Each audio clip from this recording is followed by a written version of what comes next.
Are you one of those preppers that imagine you're going to be getting into a lot of different gunfights after SHTF like you see on The Walking Dead? If you are, or if you know somebody that is, then this video is for you, or for them. So let's jump right into this.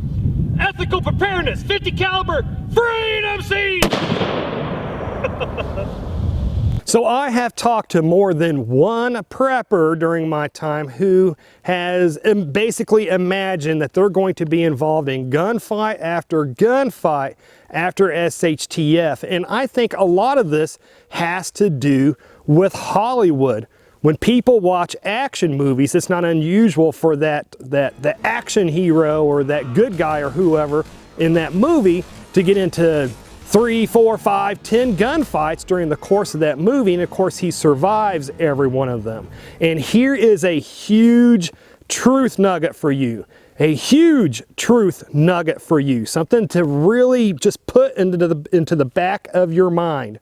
When a person has no knowledge of something, they have a lot of voids, obviously, in their knowledge of that subject. So when they have voids of knowledge in place of knowledge, they will fill their voids with the closest thing that they can relate to that. So most people have no real knowledge of how gunfights actually go down. So when they imagine them, they have these big voids that they fill with what they know of, which is from Hollywood. So I just want you to imagine this. You have had to shoot a bad guy. This is during normal, today's regular good times, and you have had to shoot a bad guy in self-defense.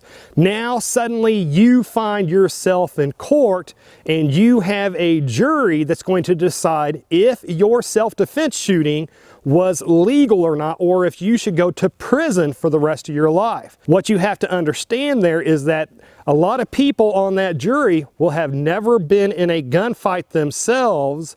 Therefore, they're going to be judging your actions with knowledge that they have from TV. So you might have people on your jury that's going to be asking, why didn't you shoot the knife out of his hand? Why didn't you shoot the gun out of his hand? Why didn't you shoot him in the leg like I've seen in the movies?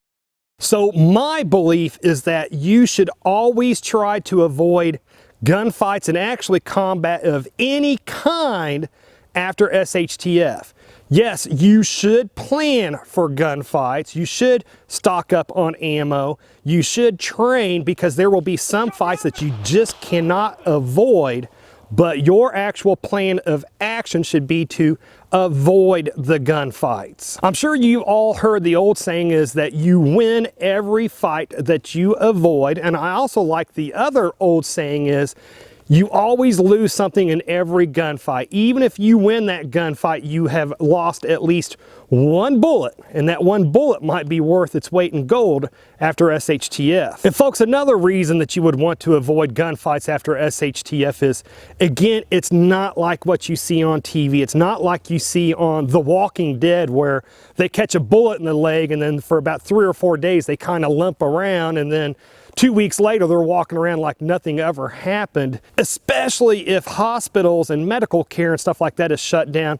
Folks, you're going to have more people dying, probably dying from infections from non-fatal gunshots than people that actually die at that scene. So that's just something else to think about, is even if it's not a gunfight, even if you just get into a regular physical fight and you suffer injuries from that, broken teeth, broken bones and cuts and scrapes and stuff like that, the amount of infections and other things like that will kill you will, I think, be a lot higher than a lot of people realize. And I think something that a lot of people don't think about too is that no matter how well trained you are, no matter even if you are a freaking Navy SEAL, no matter how good you are, when you get into gunfight after gunfight, the more bullets that you have flying your way, eventually one is going to find you. And then even if you don't die right there at the scene from a gunshot and one only clips you or something like that, then your chances of dying from infection from that gunshot weeks after, days after, whatever, that gunfight after SHTF, when you don't have hospitals available, really dramatically raises your chance of death too. So folks, remember those frightening realities that I presented to you in this video. Remember to always avoid gunfights and combat period if you can after SHTF, and heck, even in today's good times. And then if you would like to learn how you can get the same great legal protection to protect you in court after you've been forced to shoot somebody in self-defense that police officers get with their free expert attorneys that they get from their police unions, then click on the video that should be appearing on the screen just about now to learn that powerful knowledge. Anyways, folks, that is enough internet for me today. It is time for me to go train. And folks, if you made it this far, hey, thank you very much for watching.